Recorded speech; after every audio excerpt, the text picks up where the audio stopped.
ये चुनावी सभा है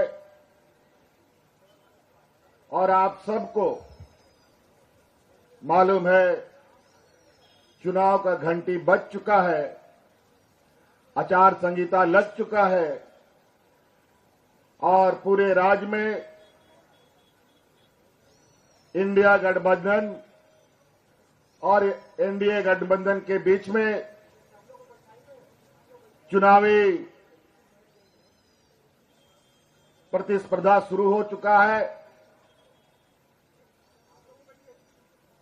ये चुनाव तो घोषणा हो गया है, लेकिन आपको एक बात का शायद मालूम नहीं है कि अभी हमारे सरकार का 1 महीना और कार्यकाल बचा था, लेकिन चुनाव आयोग ने पहले ही चुनाव करा दिया है। कोई बात नहीं, चुनाव आयोग का अधिकार है। केंद्र सरकार के हाथों में आज के दिन कठपुतली की तरह नाचने वाले ये संस्थाएं जब चाहे, जैसा चाहे, जिसको चाहे, जहां चाहे अपना आदेश सुनाती है और अपने विरोधियों को परास्त करने के नए नए षड्यंत्र रचती है।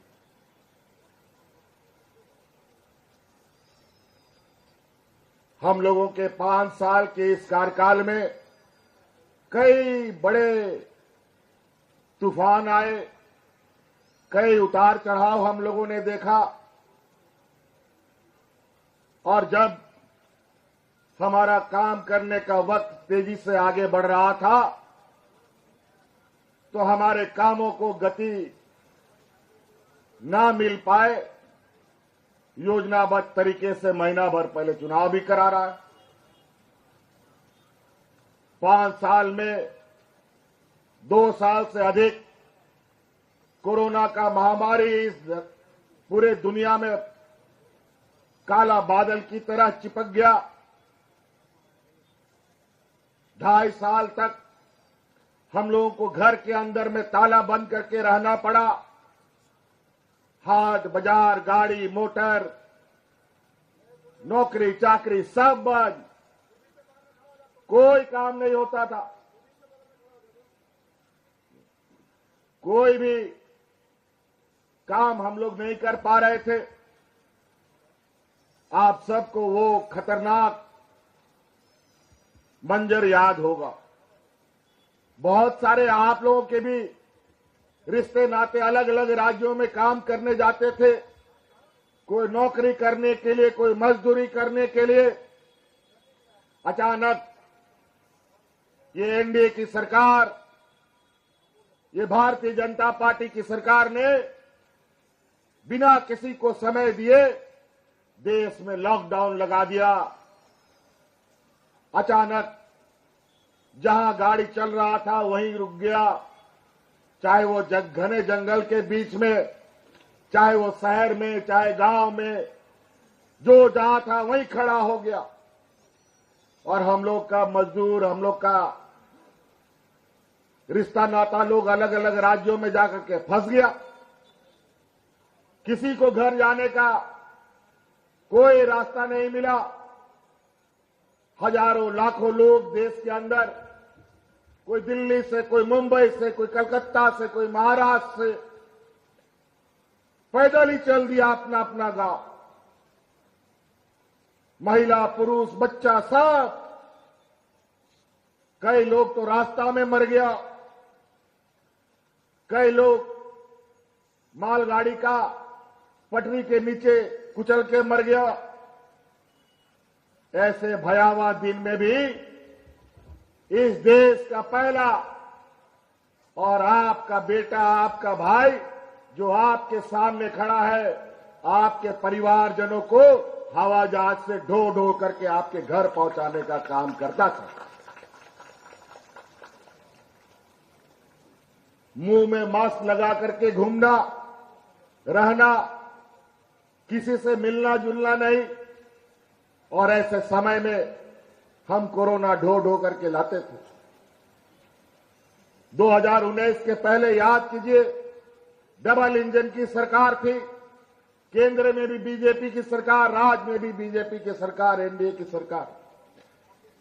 यही खूंटी, गुमला, सिमडेगा क्षेत्रों में लोग राशन कार्ड ले लेकर के भाग भाग करते हुए मर गया, भूख से मर गया। लेकिन कोरोना जैसा महामारी, जहां हमारे मजदूर तबके के लोग सबसे अधिक हैं, एक दिन बेचारा मजदूरी नहीं करता है तो घर का चूल्हा भी नहीं जलता। ऐसे राज्य में भी हमने एक भी गरीबों को भूख से नहीं मरने दिया, एक भी लोग नहीं मरे। और इसका का पूरा है इस राज्य की हमारी महिला दीदियों को, जो कोरोना में भी अपनी जान का चिंता किए बगैर गांव गांव में मुख्यमंत्री दाल भात योजना चला चला करके यहां के ग्रामीणों को, मजदूरों को मुफ्त में खाना खिलाने का काम करती थी। बहुत सारे ऐसे उतार चढ़ाव हम लोगों ने देखे, ना डॉक्टर का पता, ना अस्पताल ढंग का, ना दवाई का उपलब्धता। ऐसे स्थिति में और ऐसे पिछड़े राज्य में ऐसा महामारी एक अभिशाप के जैसा होता है। लेकिन हम लोगों ने बड़ी शिद्दत से और बड़ी मेहनत से, बड़ी लगन से, बड़ी ईमानदारी के साथ इस राज्य की जनता को बचाने का 2400 घंटा हम लोगों ने काम किया।